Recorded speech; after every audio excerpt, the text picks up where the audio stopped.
அஸ்ஸலாமு அலைக்கும் வரஹ்மத்துல்லாஹி பரகாத்துஹு.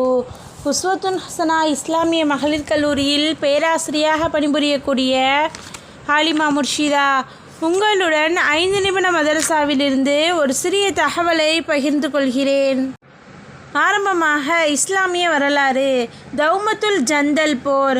ஷாம் நாட்டின் எல்லைப்புறத்தில் இருந்த தௌமத்துல் ஜந்தல் என்ற ஊரில் முஷ்ரிக்குகள் வியாபார கூட்டத்தினரை வழிமறித்து கொள்ளையடிப்பதற்காகவும் அந்த வழியாக போவோர் வருவோரிடம் வழிப்பறி செய்வதாகவும் மேலும் அவர்கள் மதினாவை தாக்குவதற்காக பெரும் படை ஒன்றை திரட்டிவிட்டனர் என்ற செய்தியும் ஹிஜ்ரி 5ஆம் ஆண்டு ரபியுல் அவ்வல் மாதம் 25ஆம் தேதி நபிகளாருக்கு எட்டியது.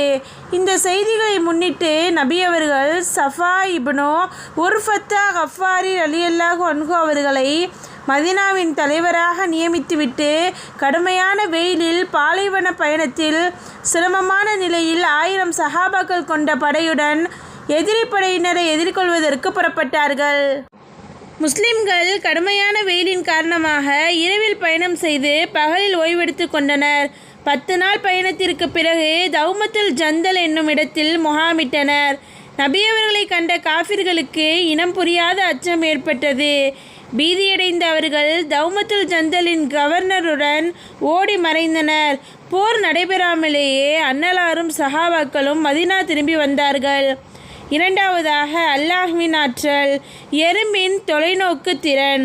அல்லாஹ் தஆலாவின் சின்னஞ்சிறு படைப்பான எறும்பை பாருங்கள்.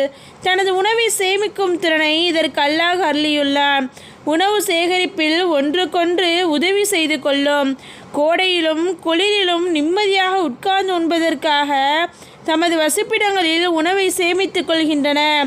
இந்த தொலைநோக்கு திறனை இதற்கு வழங்கியது யார்? மூன்றாவதாக ஒரு ஃபர்லை பற்றி. நோயாளியின் தொழுகை. நின்று தொழுங்கள், இயலாவிட்டால் உட்கார்ந்து தொழுவுங்கள், அதற்கும் இயலாவிட்டால் படுத்த நிலையில் தொழுவுங்கள் என நபி அவர்கள் கூறினார்கள். நான்காவதாக ஒரு சுன்னத்தை பற்றி. ஒவ்வொரு தொழுகைக்கும் உழு செய்தல். நபி அவர்கள் ஏற்கனவே செய்திட்ட உழு இருந்தபோதிலும் ஒவ்வொரு தொழுகைக்கும் புதிதாக உழு செய்து கொள்வார்கள். ஆனால் நாங்கள் பல தொழுகைகளை ஒரே உழுவில் தொழுவோம் என அனஸ் ரலியல்லாஹு அன்ஹு அவர்கள் அறிவித்துள்ளார்கள். ஐந்தாவதாக ஒரு முக்கிய அமலின் சிறப்பு. பாவங்களை மன்னிக்க செய்யும் தஸ்பீஹ். லா இலாஹ இல்லல்லாஹு வல்லாஹு அக்பர் வலா ஹவுல வலா குவ்வத்த இல்லா பில்லா என்று ஓதுபவரின் பாவங்கள் யாவும் மன்னிக்கப்படுகின்றன. அவரின் பாவங்கள் கடல் நுரையளவு இருந்தாலும் சரியே என நபி அவர்கள் கூறினார்கள். ஆறாவதாக ஒரு பாவத்தை பற்றி. நரகத்திற்குரியோர். நான் உங்களுக்கு நரகவாசிகளை பற்றி அறிவிக்க வேண்டாமா என கேட்ட பின்பு மோசமான சுபாவமும் துர்க்குணமும் தற்பெருமையும் கொண்டவர்களே நரகவாசிகள் என நபியவர்கள் பகர்ந்தார்கள். ஏழாவதாக உலகத்தை பற்றி. உலகில் நிம்மதி இல்லை. எச்சரிக்கை. உலகத்தை பற்றி நான் அறிந்த அளவு நீங்கள் அறிந்திருந்தால் ஒரு நொடி பொழுதும் நிம்மதி பெற மாட்டீர் என நபியவர்கள் கூறினார்கள். எட்டாவதாக மறுமையை பற்றி. மறுமை நாளில் மக்களின் நிலை.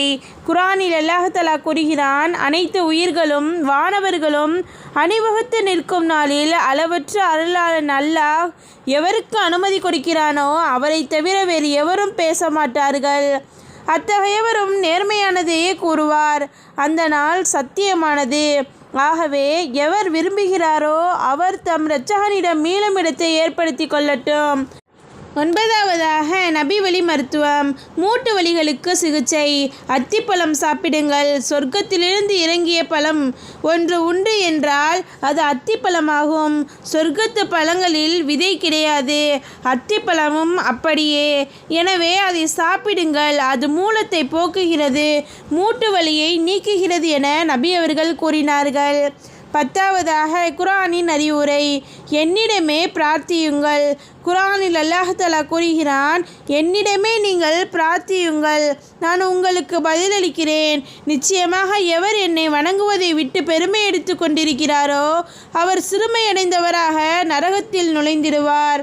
அல்ஹம்துலில்லாஹ். அஸ்ஸலாமு அலைக்கும் வரஹ்மத்துல்லாஹி பரகாத்துஹு.